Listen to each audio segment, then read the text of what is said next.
Okay, moving on to Baylor. Should be a fun game in Waco on Saturday night. When you get right down to Baylor, obviously it's about some offense. Just knowing Coach Briles and his history with what they've accomplished offensively, what they've put on the field over the course of the years. It's pretty impressive what they're doing. They're number one scoring offense in the country, number one. It's number one everything it looks like, but averaging 750 yards and 70 points, extremely efficient. This dates back to the last 4 or 5 games of the year last year, as well from the whole overall team point of view. They've won 7 games in a row. And did it pretty impressively towards the end of the year with some big wins. So they're going to be confident. They're going to be ready to go. They're coming off a bye week. They're going to be fresh and energetic, and will be a pretty dynamic place to play on Saturday night. Defensively, they've shown a whole lot of improvement. It's about the same guys that we faced when they were here last year. They haven't changed a whole lot. Their personnel, they got a lot of experienced guys. Anytime you start 7 starters like that bunch we played last week, on defense, they were tough. And the reason I felt like they were extremely tough is because they had 7 or 8 seniors that were playing at a pretty high level. Baylor's defense is very similar. They got 7 or 8 starters that are playing a lot, that have taken a bunch of snaps. And Coach Bennett's been there for quite a while. Been speaking the same language to them for quite some time, and they're just doing it at a very high level. They've created nine turnovers. I think they've scored 5 or 6 times on defense. I don't know exactly what that number is. When I'm watching the tape, I'm like, geez, another touchdown for their defense. I think their defense has scored more points than they've given up, over the course of 3 games. So a little bit of an unknown. Just they've only played basically 3 half a games, with their starters. They just haven't played a whole bunch this year, but we're very familiar with them because it's the same group. They've been together there for 6-7 years. It's the same offense that they've been running since he won high school championships at Stephenville in Texas. And defensively, I look at it, looks like what we prepared for when we went against Coach Bennett when he was at Kansas State. So very familiar with what they are, who they are, what they're about, and looking forward to the challenge to yet playing another undefeated top 15 team, and that's what we like to do. So looking forward to the challenge this week. With that said, take some questions. Dana, is that you mentioned that kind of off the cuff there, that another undefeated team? Does that begin to wear on you at some point? I mean, even in the Big 12, this is unusual, what you've faced so far. Yeah, we don't face one next week. We're playing a 0-0 bye team, but then the week after that, we're probably going to face a 6-0 top 15 Texas Tech team. So I don't know. Get used to it. It's not something that's going to catch us by surprise. We've played on the road. We've handled a quality opponent on the road. We obviously didn't handle one, but we have handled one that's pretty good. The travel won't affect us. I can tell them about what the environment's going to be like. I don't know. Nothing that they throw at us is going to surprise us. We've been in 5 real games, and we've handled most of them okay. So I think we're prepared to go do it. I don't know if that answered your question or. Danny, you mentioned their defense obviously greatly improved, like yours. Is it just a simple explanation of experience, or is there something else that they're doing defensively? No, they changed some things up for what they did against us last year. Some of the things they did against us last year, I don't think was in their comfort zone very well. They've fixed whatever problems occurred. We had a good game that day. I mean, Gino was on, and we got behind him and made some big plays. It's how they play, too. That wasn't the only high-scoring game that we were in last year. It wasn't the only high-scoring game that they were in last year. There is some things that happen throughout the course. It's kind of how they play. I mean, they're much more up tempo than Oklahoma State. We pushed the ball last week, but not nearly as much as we pushed the ball last year. So last year when us and Baylor got together, you were looking at two experienced offenses that really pushed the envelope on tempo. We haven't been doing that as much, but we did it more last week, and we were more comfortable doing it last week because we did a little better job of moving the ball. With that said, they're going to do it all the time.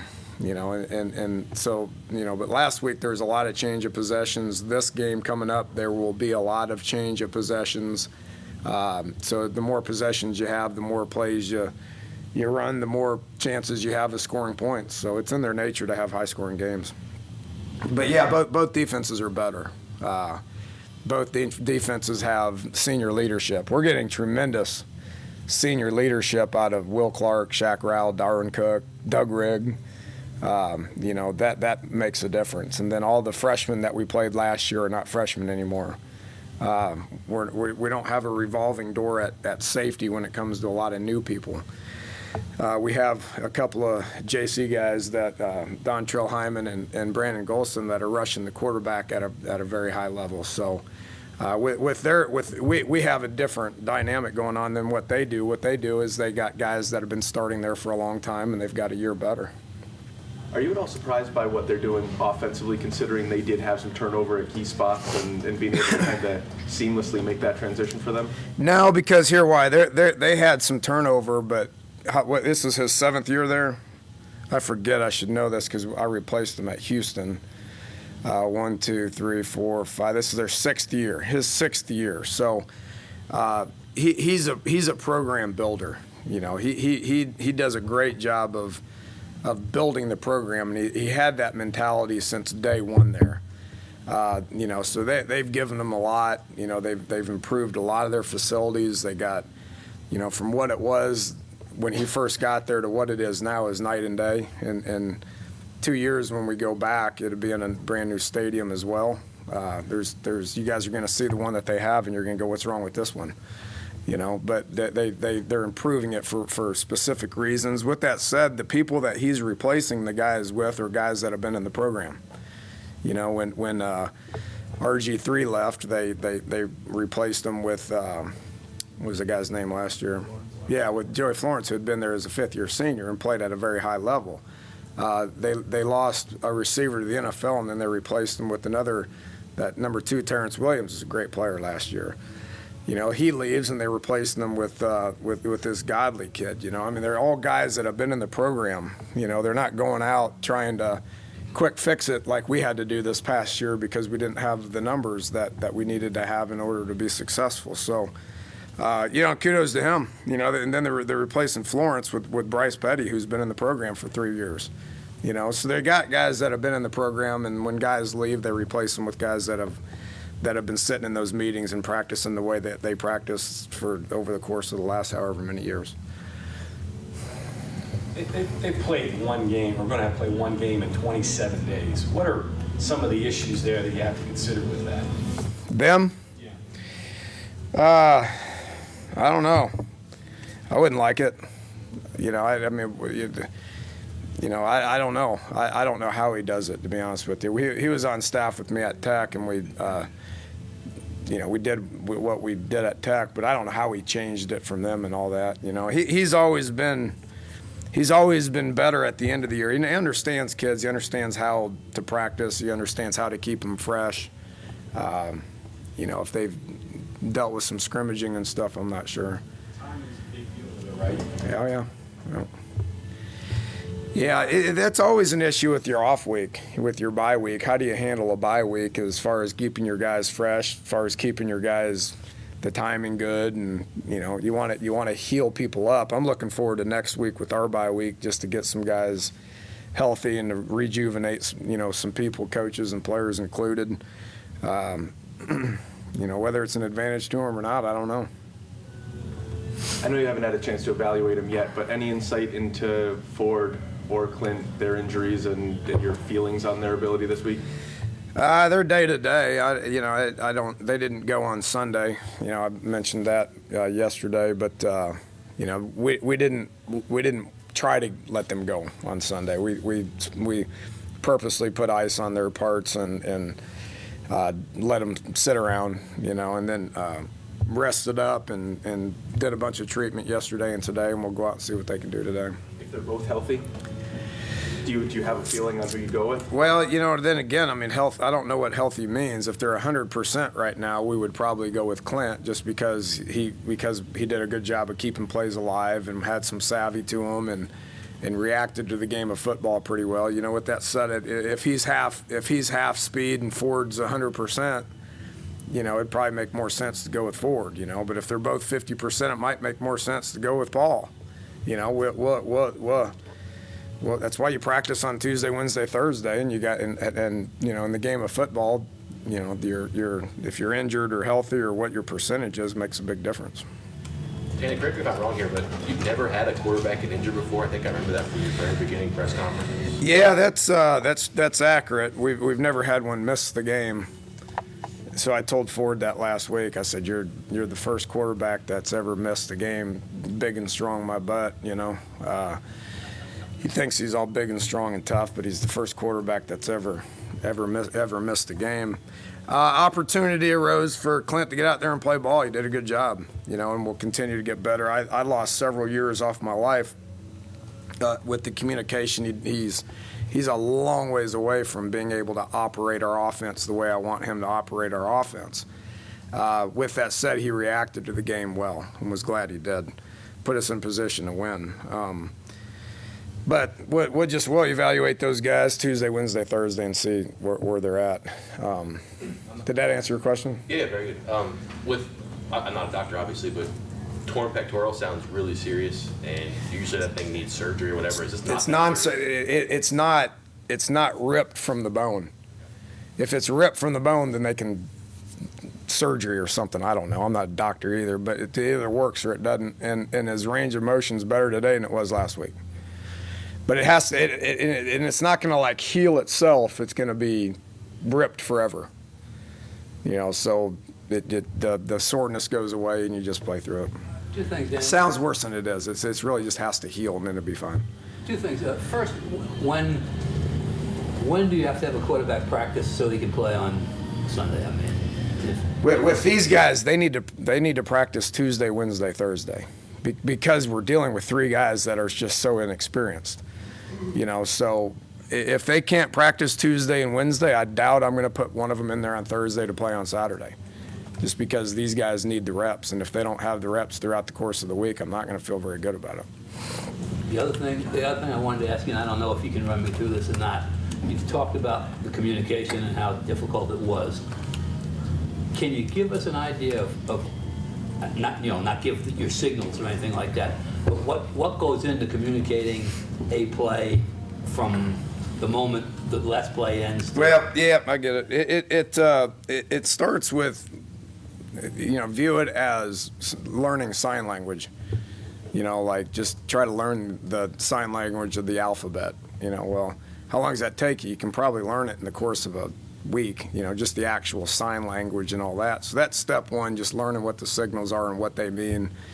And then from there, it's just you got to process the play. So I give him the play, and then he's got to process it, okay? And then he's got to make sure the personnel is right, where people line up, get them lined up, get it communicated to the O-line, get to the line of scrimmage, relay the cadence, go through the cadence. You may have motion, you may have a change snap count. You may easy it and you may change the play altogether, which he has no clue how to do that at this point.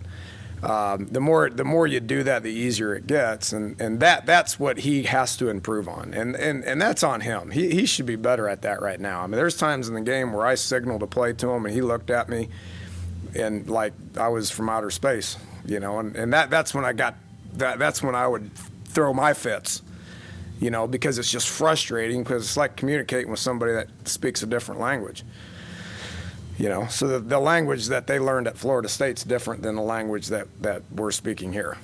obviously, you know, and it's taking him some time. And then from there, it's all about, okay, I got it. It communicates it to everybody. And now, okay, now what do I do with the ball? Well, that's a whole nother thing. That's experience. That's, you know, but the good news is when he snaps the ball, reacting to the game of football is why we won. When during the fall did you realize you had a long way to go in the communication process with him? I'd say it had been day one, you know, practice him. He's been here since August 1, you know, so, you know, you get to a point where we had to make a decision and just go with it, obviously. I don't think anybody would been happy losing to William and Mary. So he'll get better with that. And me and him been practicing it all week and stuff, you know, and we just walked by each other. And I had a real good one for him the other day, but yeah, hopefully y'all didn't see that one. Josh Lambert, can you talk about him a little bit? He had one blocked, missed one, and came back to hit two pretty huge field goals for you later. I mean, to get that out of a young kid. Yeah, it's probably because I didn't yell at him. I would have yelled at him a year ago, but I'd promised Coach DeForest I would not talk to the kickers under any circumstances whatsoever. Just missed one. It wasn't a chip shot. You know, he missed the first one.